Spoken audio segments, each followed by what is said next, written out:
আর খাওয়া বাবদ বছরে খরচ হয়েছে ৩৫ কোটি টাকা। শুভ সন্ধ্যা। যে যেখানে আছেন আশা করি সবাই ভালো আছেন, আমিও ভালো আছি আলহামদুলিল্লাহ। শুনতেই তো পারছেন যে বাংলাদেশের সাবেক প্রধানমন্ত্রী এক বছরে নাকি ৩৫ কোটি টাকা খাওয়া বাবদ নিয়েছে। সে ১৭ বছর ক্ষমতায় ছিল। এই এক বছরটা ১৭ বছরের কত সাল সেটা কিন্তু মেনশন করে নেই। তার কিন্তু এমনি বলা উচিত ছিল যে ১৭ বছর যদি ৩৫ কোটি টাকা যদি প্রতি বছর খাওয়া বিল নেয়, তাহলে ১৭ বছরে তো সে ৫৯৫ কোটি টাকা খাওয়া বাবদে নিয়েছে। কিন্তু সেটা কিন্তু তারা মেনশন করে নেই। এরা বলছে যে এক বছর থাকলো ১৭ বছর, তোমরা এক বছর কথা কেন বলো? বলো ১৭ বছরেই এত টাকা করে নিয়েছে, এক বছরে বেশি নিয়েছে, এটা বলা উচিত ছিল। আসলে ওই সাবেক প্রধানমন্ত্রীকে কিভাবে মানুষের কাছে আলোচনার বস্তু বানানো যায় এইসব নিয়ে তারা কথাবার্তা বলে। হ্যাঁ, ওই সালটা যদি ৩৫ কোটি টাকা খাওয়া বাবদ নিয়েছে, ওই সালটা যদি রূপপুর পারমাণবিক বিদ্যুৎ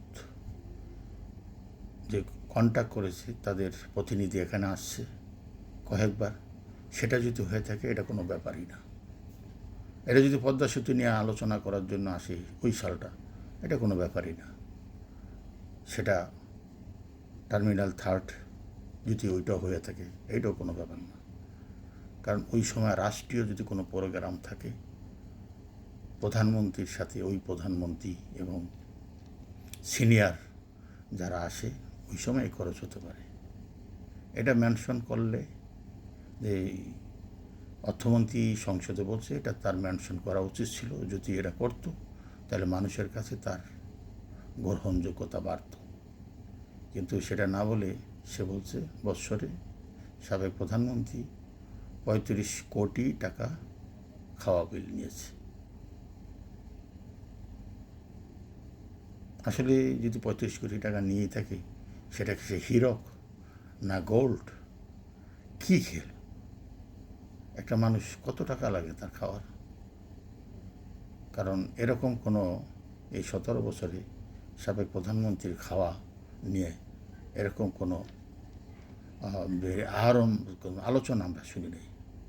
একটা মাত্র প্রধানমন্ত্রী দেখছি যে কোনো দেশেই সে সফর করে এসে সেম ডেই কিন্তু সংবাদ সম্মেলন করে সাংবাদিকদের মুখোমুখি জবাব দেয়। সেটা হচ্ছে সাবেক প্রধানমন্ত্রী শেখ হাসিনা।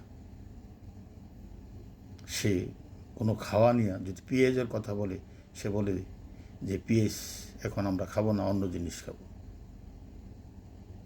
কাঁঠাল নিয়ে কথা বলেছে, সেটা হচ্ছে বলছে। ডিম নিয়ে কথা বলেছে, সেটা নিয়েও কিন্তু সে বলেছে। মরিচের কথা না, সেটাও বলেছে। কাঁঠাল নিয়ে বলেছিল, কত ইউটিউবার কত মানুষ তার সেই কাঁঠাল নিয়ে বিভিন্ন কথাবার্তা বলেছে। আজকে দেখেন বর্তমান প্রধানমন্ত্রী চায়নাতে গিয়ে বাংলাদেশের কাঁঠাল সে দেশে এক্সপোর্ট করবে, সেই কথা তৈরি বলে আসছে।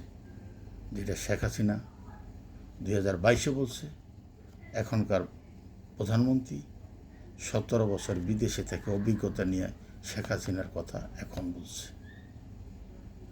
এটাই হচ্ছে শেখ হাসিনার ম্যাজিক। যে ম্যাজিক দিয়েই কিন্তু তার ভীষণ দিয়েই কিন্তু বাংলাদেশটা স্বল্প আয়ের থেকে মধ্যম আয়ের দেশ নিয়ে আসছে। কারণ যে কোনো জিনিসই আপনি আগে যখন ভীষণ এবং যেটাকে আপনি আগে থেকেই করবেন, সে কাজটা মনে করেন অর্ধেক হয়ে থাকে। আর এই বর্তমান সরকার, এই সরকার তো প্রস্তুতি ছিল না যে তারা ক্ষমতায় আসবে। তাদের এই 5 মাসের যে কাজকর্মে আমরা দেখছি, সে যে বিদেশে থেকে এত বড় একটা দেশে 17 বছর ছিল, সেটার কোনো প্রতিফলন সেখানে দেখাতে পারে নাই। এবং তার যেই মন্ত্রিত্ব যে একটা যেই বলা চলে সবাই মিলে যে একটা পারফরমেন্স, সেটা কিন্তু চোখে দেখার মতো নয়। অন্তর্বর্তী সরকার যা করেছে তার চেয়ে খারাপ পজিশনে এই সরকার করছে। কারণ এই সরকার উপর একটা মানুষের আশা ছিল, ভরসা ছিল। হয়তো বিগত 3বার যখন তারা ক্ষমতায় ছিল, তাদের সেই অভিজ্ঞতা এবং বিদেশে থেকে নতুন নতুন কিছু দেখাবে। কিন্তু এই 5 মাসে তারা যা দেখিয়েছে, 2002, 3, 5-এ যেরকম তারা সেটাই ধরে রেখেছে। নাহলে এই যুগে এসে সেই 79 সালের যেই খাল কাটা নিয়ে তারা পড়ে আছে। এখন কত খাল ভেকুতে কাটে, সেই সময় এখন নাই। সবাই ভালো থাকুন। ধন্যবাদ সবাইকে।